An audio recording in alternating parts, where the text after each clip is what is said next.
ये वर्ड सुना कि गजवाए हिंद शब्द ही क्यों है, कि जिस दिन हिंद कब्जा हो जाएगा उस दिन पूरी दुनिया पे हो जाएगा। व्हाई नॉट गजवाए China which is bigger country than us? Why not गजवाए रशिया? कारण जानते क्या है? ये भारत दुनिया की एक अद्भुत भूमि है।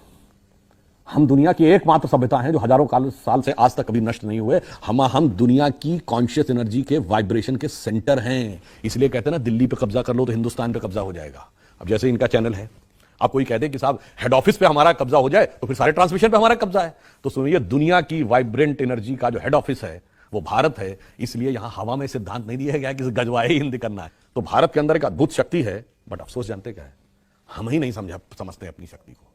जैसे मैंने एक बार और भी बोला था, हनुमान जी थे, वो अपनी शक्ति भूले हुए थे, और हम जब उन्हें अपनी शक्ति याद आई तब पता चला कि कितना अपरिमित बल है, भगवान का कार्य करने की कितनी सामर्थ्य है।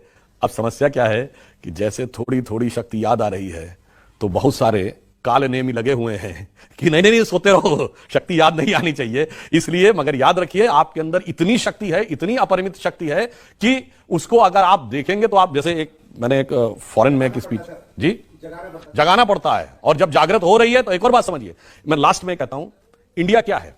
मैंने एक मतलब फॉरेन में सुना था, अंग्रेजी में बता रहा, उसने कहा व्हाट इंडिया इज।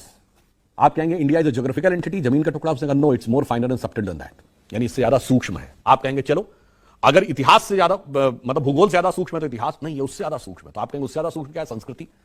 कहते नहीं, उससे ज्यादा सूक्ष्म है। उससे ज्यादा सूक्ष्म है धर्म। कहते नहीं, उससे ज्यादा सूक्ष्म है।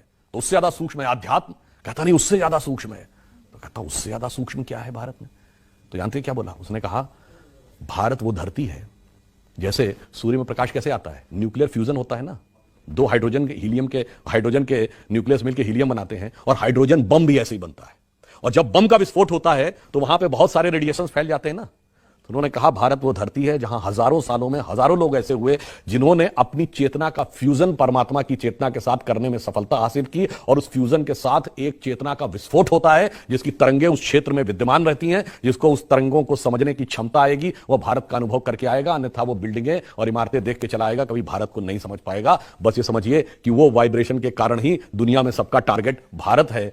आज से नहीं, हजारों साल से, समृद्धि हो या शक्ति हो। अलेक्जेंडर भारत के लिए आ रहा था, ग्रीक, हून, शक, पार्थियन वहां से लेके वो भारत के लिए थे, कोलंबस भारत के लिए चल रहा था, मैगलिन भारत के लिए चल रहा था, वास्को डी गामा भारत के लिए चल रहे थे, सब भारत के अनुसंधान के लिए चल रहे थे।